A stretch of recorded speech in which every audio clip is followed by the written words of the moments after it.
And 9 people in San Francisco facing felony charges for those smash and grabs we told you about earlier this week.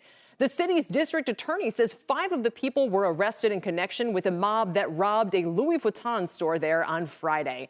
Witnesses say a pack of people stormed the store and essentially emptied it out. The DA says the robberies aren't just petty thefts, but outrageous and offensive crimes. Cops say they believe these smash and grabs are part of sophisticated criminal networks. People steal as much as they can and then just sell it online. Just this weekend, police say looters robbed and vandalized several other stores in the Bay Area. The DA said he expects more arrests to come. Another deadly shooting in Philadelphia last night. The city's homicide total this year now just one shy of 500.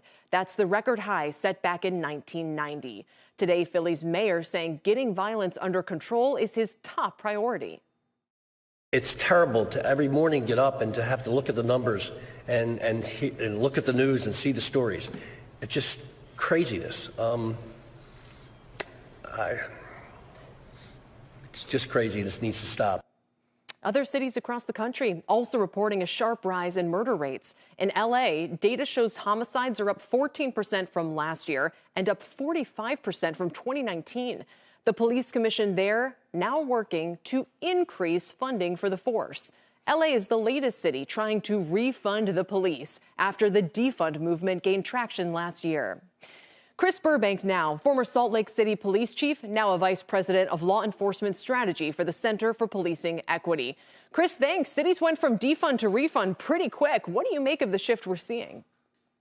Well, a lot of it is the misunderstanding that we all have, including police leadership, that the actions of the police actually have that much influence on crime. There are things such as education, access to health care, that have much more significant impact on crime and alternatives to incarceration as opposed to the activities that police engage in on a daily basis. Doesn't the move to refund the police suggest the public isn't buying that? Well, the challenge that you have is we don't understand, right? We fell into this movement of defund the police. Well, we prefer redesign the police. Let's start looking at the actions and saying, do they contribute to the outcome that we want, which is reduce crime, reduce incarceration, reduce interactions with the police, and reduce violence? If not, we need to stop engaging in that activity. We have been very poor at measuring the outcome of policing based on the actions of policing. You know, policing is one part of this. What about the court system as well? Do prosecutors need to get more aggressive in pursuing charges? Well, we always want to punish people, right? And the deterrent, the act of punishment, has really not changed the outcome in our society for 100 years, right?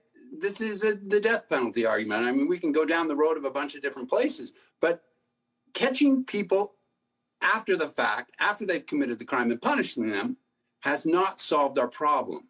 The goal of law enforcement, at least in my mind, should be to prevent disorder from occurring, not catch it after the fact. If more cops meant that crime was lower in recent years and fewer cops has led to a spike in crime, what other conclusion are people supposed to draw?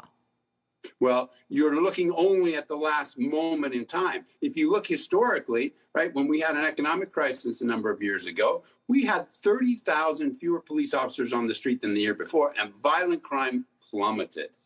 So the correlation, right, we're quick to jump when it's right there in front of us and we have this need for a 24-hour, minute-by-minute update. But let's look at a little historical viewpoint and say, is it actually the actions of police that are driving the outcome?